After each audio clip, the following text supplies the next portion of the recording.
Coral reefs have inhabited the world's tropical oceans for over 250 million years.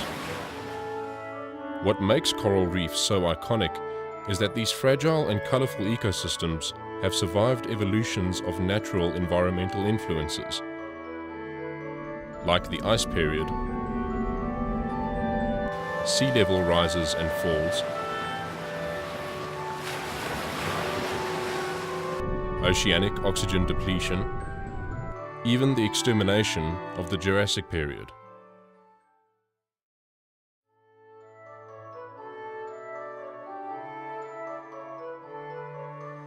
Also known as the rainforests of the sea, coral reefs have an abundant and complex biodiversity.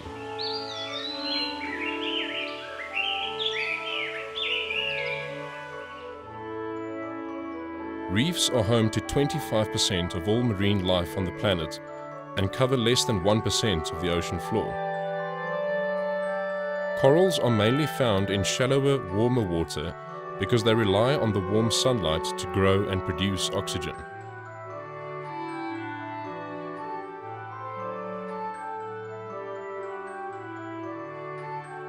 Reefs are formed over millions of years by tiny organisms known as polyps. A polyp stays fixed in one place, looks like a tiny sea anemone, and sits in a cup-shaped limestone skeleton.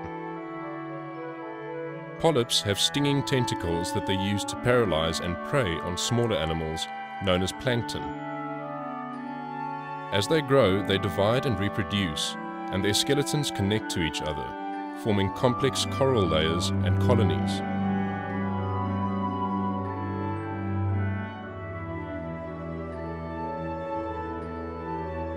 There are over 1 million species of marine animals and plants found on coral reefs.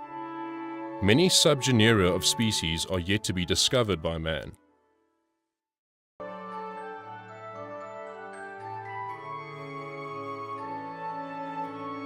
Photosynthetic coral colonies like plants and organisms are the backbone of a reef. They are the base of the food chain, providing energy to the entire reef system. Plant-like and reef-building organisms sustain the herbivore fish and certain carnivores. The larger number of foragers then becomes part of the food chain to fall prey to smaller predators like eels, snappers, and jacks. Larger game fish and apex predators like sharks then hunt the smaller predators.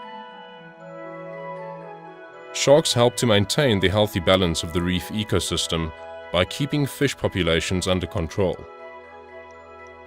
If shark populations and their variety of species are abundant, it is a sign that a reef system is healthy and not overfished.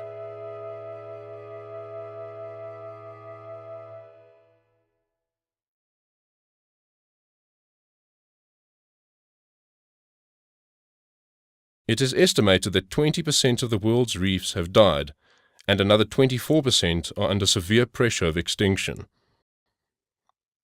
Overfishing decreases abundance and size of some species.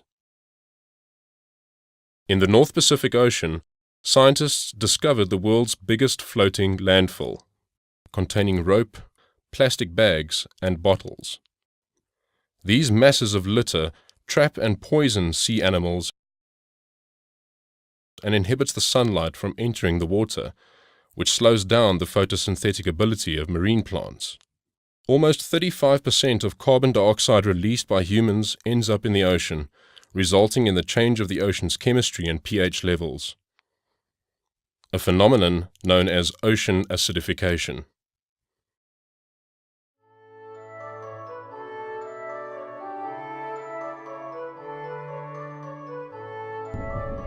There are a few things that eco-tourists can do to help coral reefs. Avoid touching or excessively holding onto the reef. Don't wear gloves, as this increases the desire to hold onto corals and breaks them. Adjust your buoyance before descending onto the reef and make sure not to bounce onto or bump into the reef. Avoid the temptation of stroking and touching marine animals. Don't collect shells or other marine organisms while diving. Remember that empty shells provide homes for other marine animals.